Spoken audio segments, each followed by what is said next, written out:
नमस्कार, मैं हूं पूजा। बिहार न्यूज में आपका स्वागत है। आज है 14 मार्च, दिन शनिवार। खबरों की ओर बढ़ने से पहले एक नजर आज की सुर्खियों पर।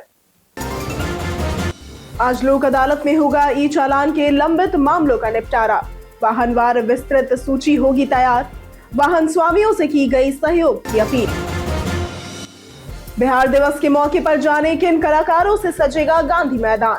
22 से 24 मार्च को होगा आयोजन। सीएम नीतीश कुमार करेंगे उद्घाटन। पीएम सूर्य योजना के तहत कुटीर ज्योति उपभोक्ताओं को मिली बड़ी राहत।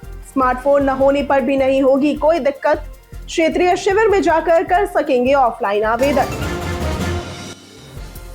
बिजली बकाया वसूली पर विशेष अभियान होगा शुरू। बिजली कंपनियों की राजस्व वसूली की हुई समीक्षा। डबल कनेक्शन पर लगेगी रोक। वायु और ध्वनि प्रदूषण पर पटना हाईकोर्ट ने अपनाया कड़ा रुख। बोर्ड को जुर्माने की कार्रवाई सख्ती से लागू करने का मिला निर्देश। मैरिज हॉलों का लाउड स्पीकर कानून पालन की हुई सराहना। सिलेंडर में गैस खत्म होने से पहले जानने का आसान तरीका। वजन से कर सकते हैं जांच। पानी की ट्रिक भी आ सकती है काम। इरफान ने धोनी को लेकर दिया बयान। छठी बार खिताब जीतने की तैयारी में है सीएसके। कहा धोनी की गैर मौजूदगी में टीम होगी अधूरी। चलिए अब बढ़ते हैं अब तक के 25 बड़ी खबरों की ओर विस्तार से। भारतीय नौसेना में अग्निवीर बनने के लिए आज से करें आवेदन। भारतीय नौसेना ने अग्निपथ योजना के तहत अग्निवीर एमआर मैट्रिक रिक्रूट के 2 नए बैचों 1/2027 और 2/2027 की भर्ती शुरू कर दी है। यह 10वीं पास अविवाहित पुरुष और महिलाओं के लिए है। आवेदन 14 मार्च से 6 अप्रैल 2026 तक ऑनलाइन होंगे। आयु सीमा और शैक्षणिक योग्यता स्पष्ट है। 4 साल की सेवा के दौरान वेतन भत्ते और 4 साल पूरा करने पर 5.02 लाख रुपए की सेवा निधि दी जाएगी। चयन 2 चरणों में INET 2026 परीक्षा और शारीरिक, लिखित व मेडिकल परीक्षण में होगा। यह अवसर युवाओं को अनुशासन, तकनीकी कौशल और करियर की नई उड़ान प्रदान करेगा। अगर आप भी अग्निवीर की तैयारी कर रहे हैं तो लिख पढ़ ऐप पर अब आपके लिए मौजूद है फ्री मॉक पेपर्स और प्रीवियस ईयर क्वेश्चन पेपर्स। तो आज ही लिख पढ़ ऐप को गूगल प्ले स्टोर या फिर iOS ऐप स्टोर से प्राप्त करें। आज लोक अदालत में होगा ई चालान के लंबित मामलों का निपटारा। बिहार में 14 मार्च 2026 यानी कि आज सभी जिलों में राष्ट्रीय लोक अदालत के माध्यम से लंबित एवं त्रुटिपूर्ण ई चालान मामलों का त्वरित निपटारा किया जाएगा। राज्य परिवहन आयुक्त श्री आरिफ अहसन ने जिला परिवहन पदाधिकारियों के साथ वीडियो कॉन्फ्रेंसिंग के माध्यम से बैठक कर तैयारियों का निर्देश दिया। सभी जिलों को मामलों की समीक्षा कर वाहनवार विस्तृत सूची तैयार करने और अभिलेख समय पर उपलब्ध कराने का निर्देश दिया गया है। वाहन स्वामियों से अपील है कि वे अदालत में उपस्थित होकर अपने लंबित व त्रुटिपूर्ण ई चालान का निपटारा करवाएं, जिससे लंबित मामलों में कमी आए और भविष्य में यातायात नियमों का पालन सुनिश्चित हो सके। बिहार दिवस के मौके पर जाने किन कलाकारों से सजेगा गांधी मैदान। बिहार दिवस के अवसर पर 22 से 24 मार्च तक पटना के गांधी मैदान में 3 दिवसीय मुख्य समारोह का आयोजन किया जा रहा है, जिसका उद्घाटन मुख्यमंत्री नीतीश कुमार करेंगे। इस भव्य कार्यक्रम में संगीत, संस्कृति और बिहार की परंपराओं की झलक प्रस्तुत होगी। सोना महापात्रा, शान और पापोन जैसे कलाकार मंच सजाएंगे। गांधी मैदान में उच्च क्षमता sound system, LED screen, VIP व सामान्य दर्शक दीर्घा, पार्किंग, पेयजल, स्वच्छ शौचालय, प्राथमिक चिकित्सा और दिव्यांगजन के लिए विशेष व्यवस्था की गई है। सुरक्षा के लिए CCTV, पुलिस और अग्निशमन दल तैनात रहेंगे। पीएम सूर्य योजना के तहत कुटीर ज्योति उपभोक्ताओं को मिली बड़ी राहत। बिहार में पीएम सूर्य घर मुफ्त बिजली योजना के तहत गरीब और कुटीर ज्योति यानी कि BPL उपभोक्ताओं के लिए सोलर पैनल लगवाना आसान हो गया है। अब स्मार्टफोन न होने पर भी वे नजदीकी कार्यालय या क्षेत्रीय शिविर में जाकर ऑफलाइन आवेदन कर सकते हैं।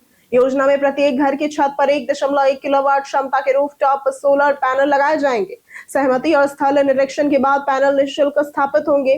पहले चरण में 2.5 लाख घरों को कवर कर 275 मेगावाट बिजली उत्पादन का लक्ष्य रखा गया है। ग्रिड कनेक्टेड सिस्टम से बिजली भरोसेमंद होगी और गरीब परिवारों के बिल में कटौती आएगी।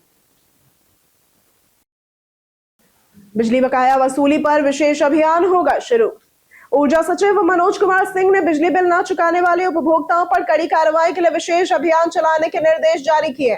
उन्होंने South Bihar Power Distribution Company Limited और North Bihar Power Distribution Company Limited की राजस्व वसूली की समीक्षा की और बकायेदारों की नियमित पहचान, बड़े डिफॉल्टरों के खिलाफ सख्त कार्रवाई, डबल कनेक्शन पर रोक तथा त्वरित कार्रवाई के लिए अधिकारियों को निर्देशित किया। बैठक में दोनों कंपनियों को 31 मार्च तक 100 करोड़ रुपए का राजस्व संग्रहण लक्ष्य दिया गया। इसका उद्देश्य बकाया वसूली को बढ़ाना और राजस्व नुकसान को रोकना है। बेगूसराय व शेखपुरा में आज सीएम नीतीश की समृद्धि यात्रा प्रस्तावित। मुख्यमंत्री नीतीश कुमार 14 मार्च यानी कि आज शेखपुरा जिले के बलबीघा प्रखंड के सरवा पंचायत में समृद्धि यात्रा कार्यक्रम में शामिल होंगे। इसके लिए जिला प्रशासन ने तैयारियां तेज कर दी है और जिलाधिकारी शेखर आनंद ने स्थल का निरीक्षण किया, जिसमें निर्माण कार्य, पहुंच पथ और नई सड़कों की प्रगति देखी, भीड़ नियंत्रण और सुरक्षा व्यवस्था का मूल्यांकन किया और मुख्य सभा स्थल पर पंडाल और फोर्स प्रतिनियुक्ति स्थलों का मुआयना किया गया। उन्होंने समय सीमा में गुणवत्तापूर्ण निर्माण सुनिश्चित करने और नागरिकों की सुविधा व सुरक्षा सर्वोच्च प्राथमिकता रखने के निर्देश दिए। अब नियमित रूप से चलेगी पुरी पटना एक्सप्रेस। भारतीय रेलवे ने पुरी पटना स्पेशल ट्रेन को नियमित कर पुरी पटना एक्सप्रेस 18405 और 18406 के रूप में चलाने की मंजूरी दी है, जो हर शनिवार दोपहर 2:55 पर पुरी से रवाना होकर अगले दिन सुबह 10:45 पर पटना पहुंचेगी और वापसी रविवार की दोपहर 1:30 बजे होगी। रेलवे ने कुछ ट्रेनों के नंबर भी बदले हैं। हावड़ा देहरादून के लिए 12327 से 13035 कर दिया गया। देहरादून हावड़ा का 12328 से 13036, हावड़ा जम्मू तवी का 12331 से 13041, हावड़ा प्रयागराज रामबाग एक्सप्रेस का 12333 से 13047 अप्रैल से लागू होगा। सुपरफास्ट श्रेणी की जगह मेल व एक्सप्रेस ट्रेनें चलाने का निर्णय भी लिया गया है। यात्रियों से यात्रा से पहले शेड्यूल जांचने की अपील की गई है। आज शपथ लेंगे बिहार के नए राज्यपाल। बिहार के नए राज्यपाल और भारतीय सेना के पूर्व वरिष्ठ अधिकारी सैयद अता हसनैन गुरुवार को पटना पहुंच गए। उनके स्वागत की तैयारियां प्रशासन द्वारा पहले ही की गई थी। राज्यपाल का शपथ ग्रहण समारोह 14 मार्च यानी कि आज राजधानी पटना के लोक भवन में आयोजित होगा और इस अवसर पर पटना हाईकोर्ट के मुख्य न्यायाधीश उन्हें पद और गोपनीयता की शपथ दिलाएंगे। समारोह में कई वरिष्ठ अधिकारी, जनप्रतिनिधि और अन्य गणमान्य लोग शामिल होंगे। यह आयोजन राज्यपाल के स्वागत और अन्य संवैधानिक अधिकारों की जिम्मेदारी सौंपने के लिए विशेष रूप से आयोजित किया जा रहा है। फर्जी प्रमाण पत्र के मामले में बिहार के इन 3 शिक्षकों पर हुई कार्रवाई। बिहार के सीतामढ़ी जिले में फर्जी प्रमाण पत्र के आधार पर नौकरी कर रहे शिक्षकों के खिलाफ कार्रवाई तेज कर दी गई है। निगरानी अन्वेषण ब्यूरो पटना ने 3 शिक्षकों कुमारी आरती रानी परसौनी से, रूना पासवान बोखड़ा से और सुधांशु कुमार बेलसंड के प्रमाण पत्र फर्जी पाए और संबंधित थानों में प्राथमिकी दर्ज कराई। शिक्षा विभाग ने भी चयन मुक्त करने की प्रक्रिया शुरू की है और जिला कार्यक्रम पदाधिकारी मनीष कुमार ने प्रखंड शिक्षा पदाधिकारियों को 1 सप्ताह में कार्रवाई पूरी कर प्रतिवेदन जमा करने के निर्देश दिए हैं। पहले हुई जांच में 112 से अधिक शिक्षकों के प्रमाण पत्र फर्जी पाए गए थे, जिनमें 80% पर कार्रवाई हो चुकी है। वायु और ध्वनि प्रदूषण पर पटना हाईकोर्ट ने अपनाया कड़ा रुख। पटना हाईकोर्ट ने पटना और राज्य में वायु व ध्वनि प्रदूषण नियंत्रण को लेकर सख्त रुख अपनाया है। जस्टिस राजीव राय ने याचिकाकर्ता सुरेंद्र कुमार की याचिका पर सुनवाई करते हुए बिहार राज्य प्रदूषण नियंत्रण बोर्ड को कार्य योजना बनाने का निर्देश दिया है और उपसपुर, बुद्धा कॉलोनी और अन्य थानों के अधिकारियों को 15 नवंबर 2025 से 13 मार्च 2026 तक की कार्रवाइयों का ब्यौरा प्रस्तुत करने को कहा गया। प्रशासन की पहल जैसे मसौरी एसडीएम का टेलीफोन नंबर और मैरिज हॉलों का लाउडस्पीकर कानून पालन सराहा गया। बोर्ड को जुर्माने की कार्रवाई सख्ती से लागू करने व संबंधित बैठक की रिपोर्ट अगली सुनवाई में पेश करने को कहा गया। अगली सुनवाई 10 अप्रैल 2026 को होगी। सिलेंडर में गैस खत्म होने से पहले जानने का आसान तरीका।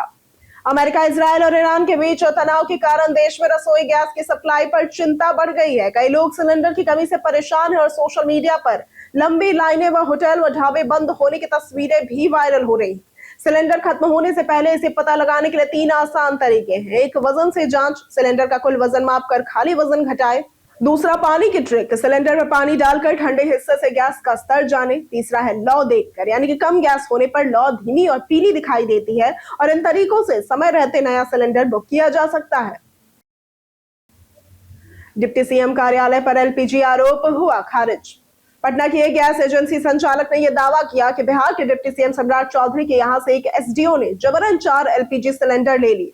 यह वीडियो सोशल मीडिया पर वायरल हुआ, जिसकी पुष्टि बिहारी न्यूज नहीं करता और हालांकि डिप्टी सीएम के आप्त सचिव शैलेंद्र कुमार ओझा ने इसे पूरी तरह से झूठ और भ्रामक बताया।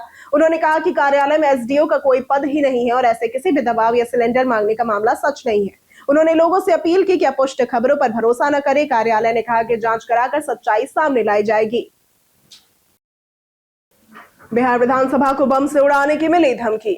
बिहार विधानसभा को राज्यसभा चुनाव से 3 दिन पहले बम से उड़ाने की धमकी भरा ईमेल मिला है। इससे पहले पटना सिविल कोर्ट और अन्य अदालतों में भी कई धमकी भरे ईमेल्स आ चुके हैं। धमकी के बाद विधानसभा परिसर में सुरक्षा बढ़ा दी गई। डॉग स्क्वाड और एटीएस ने तलाशी ली, लेकिन कोई भी बम बरामद नहीं हुआ। स्पीकर प्रेम कुमार ने आपात बैठक बुलाई और अधिकारियों को सुरक्षा बढ़ाने व साइबर टीम से जांच कराने के निर्देश दिए। पिछले महीने पुलिस ने राजस्थान और चेन्नई जाकर भी सिविल कोड धमकी भेजने वाले का पता लगाने की कोशिश की, लेकिन असफल रही थी। छपरा में 16 मार्च को लगेगा रोजगार शिविर। छपरा में 16 मार्च 2026 को युवा रोजगार एवं कौशल विकास विभाग के तहत अवर प्रादेशिक नियोजनालय द्वारा विशेष नियोजन शिविर का आयोजन किया जाएगा। ये शिविर सुबह 11 बजे से शाम 4 बजे तक कार्यालय परिसर में लगेगा। निजी company HRVS private limited machine operator के 100 पदों पर भर्ती करेगी। आवेदन के लिए उम्र 18 से 30 वर्ष होनी चाहिए और 10वीं 12वीं आईटीआई या फिर डिप्लोमा होना अनिवार्य है। चयनित उम्मीदवारों को 17,242 रुपए मासिक वेतन मिलेगा। पदों का स्थान राजस्थान, गुरुग्राम और नोएडा है। उम्मीदवारों को बायोडेटा, शैक्षणिक प्रमाण पत्र, पहचान पत्र और पासपोर्ट साइज फोटो साथ लाने होंगे। पटना के 188 गैस एजेंसियों पर मजिस्ट्रेट तैनात। पटना में एलपीजी गैस सिलेंडर की आपूर्ति पूरी तरह से सामान्य और किसी कमी की स्थिति नहीं है। ये जानकारी डीएम त्यागराजन एसएम ने दी। अफवाहों के कारण लोग अनावश्यक बुकिंग और भीड़ बना रहे हैं, जिससे वितरण पर दबाव पड़ रहा है। नगर क्षेत्र में सिलेंडर की बुकिंग 25 दिन और अतिरिक्त 30 दिन के अंतराल पर होगी। ग्रामीण क्षेत्रों में 30 दिन का अंतराल निर्धारित किया गया। जिले की 188 एजेंसियों पर मजिस्ट्रेट तैनात है और कालाबाजारी पर सख्त कार्रवाई की जा रही है। अस्पतालों और अन्य महत्वपूर्ण संस्थानों को प्राथमिकता दी जा रही है। बेतिया में गव्य अधिकारी 30,000 रिश्वत लेते गिरफ्तार। पटना से आई निगरानी अन्वेषण ब्यूरो की टीम ने गव्य क्षेत्रीय पदाधिकारी अनुराग अभिषेक को बानुछापुर स्थित उनके कार्यालय में 30,000 रुपए रिश्वत लेते रंगे हाथों गिरफ्तार किया। छतौनी थाना पूर्वी चंपारण के निवासी अनुराग ने समग्र गव्य विकास योजना के तहत बबलू कुमार को मिलने वाले 1.90 लाख रुपए के सरकारी अनुदान में 70,000 रुपए की रिश्वत मांगी थी और बाद में 62,000 रुपए तय हुई। बबलू कुमार ने 12,000 और 20,000 रुपए ऑनलाइन भुगतान किए। शिकायत के आधार पर डीएसपी मिथिलेश कुमार की टीम ने सत्यापन और छापेमारी कर गिरफ्तारी की। जाने आज कैसा रहेगा बिहार के मौसम का मिजाज। बिहार में मौसम विभाग ने आंधी और तेज बारिश का अलर्ट जारी किया है। 15 से 17 मार्च के बीच राज्य के कई हिस्सों में गरज चमक के साथ बारिश होने की संभावना है। कुछ क्षेत्रों में हवाओं की रफ्तार 30 से 50 किलोमीटर प्रति घंटे तक पहुंच सकती है। इस दौरान तापमान सामान्य से अधिक रहने की संभावना है, जिससे उमस और गर्मी महसूस हो सकती है। नागरिकों को सावधानी बरतने और बारिश तथा तेज हवाओं के दौरान सुरक्षित रहने की सलाह दी गई है। खेती, परिवहन और बाहरी गतिविधियों में असर पड़ सकता है। एक ही घर में 2 एलपीजी कनेक्शन होने पर लग सकता है जुर्माना। यदि किसी घर में 2 एलपीजी गैस कनेक्शन है तो यह नियमों के सख्त खिलाफ है। तेल कंपनियां जैसे कि इंडेन, भारत गैस और एचपी गैस आधुनिक सिस्टम के जरिए डुप्लीकेट कनेक्शन पहचानती है। इस जांच में 2 कनेक्शन पाए जाने पर दोनों अस्थायी रूप से ब्लॉक हो सकते हैं और उपभोक्ता को केवाईसी अपडेट कर एक कनेक्शन बंद करना होता है। यदि दोनों पर सब्सिडी ली गई है तो सरकार राशि भी वसूल सकती है। अवैध कनेक्शन पर दुर्घटना बीमा लागू नहीं होता। समाधान के लिए नजदीकी एजेंसी पर जाकर एक कनेक्शन सरेंडर करना चाहिए। सुरक्षा राशि लौटाई जाती है। नियमों का पालन जरूरी है। राज्यसभा चुनाव को लेकर आज और कल होगी एनडीए की अहम बैठक। बिहार में राज्यसभा चुनाव को लेकर सियासत गर्मा गई है। एनडीए और महागठबंधन दोनों अपनी जीत की रणनीति पर काम कर रहे हैं और एनडीए की बैठकें 14 मार्च यानी कि आज उपेंद्र कुशवाहा और 15 मार्च यानी कि कल विजय चौधरी के आवास पर होंगी, जिसमें 5 सीटों पर जीत की रणनीति तय की जाएगी। गुरुवार को सम्राट चौधरी के आवास पर हुई बैठक में सभी 5 एनडीए उम्मीदवारों के पक्ष में सर्वसम्मति से वोट देने का निर्णय लिया गया। महागठबंधन में तेजस्वी यादव घटक दलों से मिल रहे अंतिम फैसला असदुद्दीन ओवैसी लेंगे। जीत के लिए 41 वोट जरूरी है। महागठबंधन के पास 35 है और उन्हें एआईएमआईएम व बसपा का समर्थन चाहिए। कांग्रेस के अखिलेश प्रसाद सिंह ने राज्यसभा चुनाव को लेकर किया दावा। बिहार में राज्यसभा की 5वीं सीट को लेकर सियासी हलचल तेज है। एनडीए से उपेंद्र कुशवाहा और महागठबंधन से अमरेंद्रधारी सिंह उम्मीदवार हैं, लेकिन दोनों के पास 41 वोटों की जरूरत पूरी नहीं हो रही। कांग्रेस सांसद अखिलेश प्रसाद सिंह ने दावा किया कि महागठबंधन के पास जीत के लिए आवश्यक समर्थन है और कोई क्रॉस वोटिंग नहीं होगी। इसके साथ ही एआईएमआईएम भी समर्थन कर सकती है। छोटे दलों और निर्दलीय विधायकों की भूमिका निर्णायक मानी जा रही है। नेता प्रतिपक्ष तेजस्वी यादव ने एआईएमआईएम से मुलाकात की, पर अंतिम निर्णय पार्टी प्रमुख असदुद्दीन ओवैसी की होगी। इरफान पठान का बयान, धोनी के बिना सीएसके अधूरा। चेन्नई सुपर किंग्स यानी कि सीएसके आईपीएल 2026 में रिकॉर्ड छठी बार खिताब जीतने की तैयारी कर रही है। पूर्व भारतीय खिलाड़ी इरफान पठान ने कहा कि यह महेंद्र सिंह धोनी का आखिरी आईपीएल सीजन भी हो सकता है। धोनी की गैर मौजूदगी में चेन्नई अधूरी होगी, लेकिन इस सीजन में उनकी ड्रेसिंग रूम में मौजूदगी टीम को एकजुट रखने में मदद करेगी। संजू सैमसन को टीम में शामिल किया गया है, जो नेतृत्व समूह का हिस्सा होंगे। ऋतुराज गायकवाड़ कप्तान है। पठान ने उम्मीद जताई कि धोनी फिट रहकर अच्छा प्रदर्शन करेगा। टीम उन्हें छठी ट्रॉफी जिताकर शानदार विदाई देगी। कई कारणों से दर्ज है भारत के इतिहास में आज की तारीख। 1965 में आज के दिन आमिर खान का जन्म हुआ था। प्रसिद्ध भारतीय अभिनेता है। 1904 में दानवल माथुर का जन्म हुआ था। इनके राजस्थान के एक प्रसिद्ध और अत्यधिक सम्मानित प्रकाशक के रूप में याद किया जाता है। 1895 में गुरमुख निहाल सिंह का जन्म हुआ था। ये दिल्ली के भूतपूर्व दूसरे मुख्यमंत्री तथा राजस्थान के प्रथम राज्यपाल थे। 2018 में स्टीफन हॉकिंग्स का जन्म हुआ था। विश्व प्रसिद्ध ब्रितानी भौतिक विज्ञानी थे। 1963 में जय नारायण व्यास का जन्म हुआ था।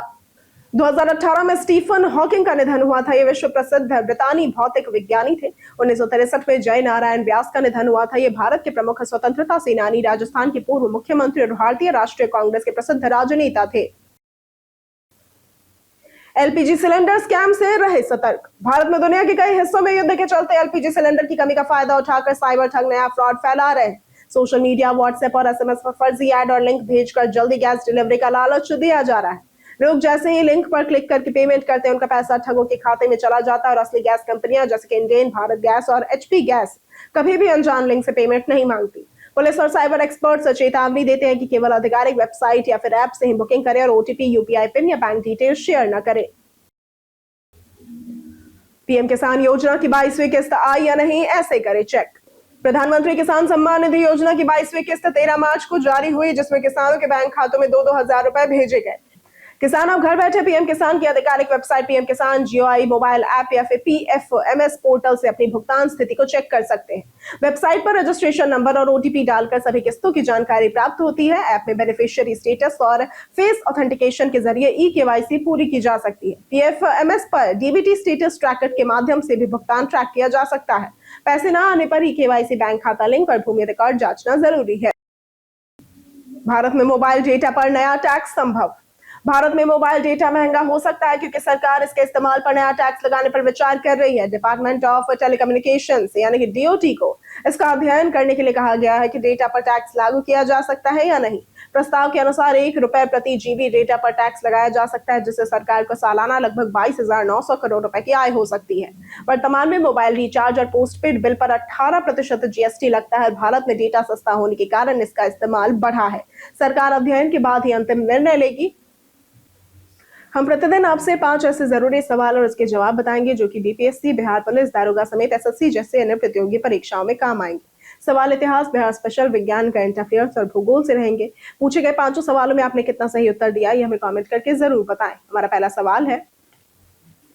सवाल है कौन सा ग्रंथ आयुर्वेदिक चिकित्सा की प्रमुख अवधारणाओं और शल्य चिकित्सा पर अभिनव अध्यायों के बारे में बताता है?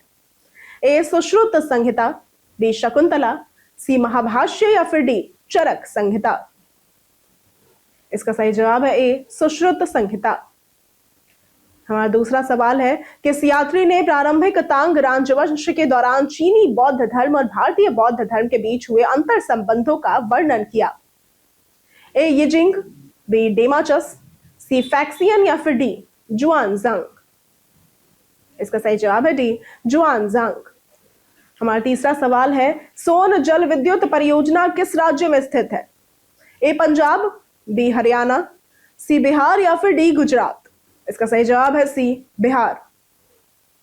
हमारा चौथा सवाल है भोजपुरी की पहली फिल्म कौन सी थी? ए विदेसिया, बी ढेर छलकी जिंकारा, सी गंगा मैया तो है पेयरी चढ़ाईबो या फिर डी अमर सुहागिन।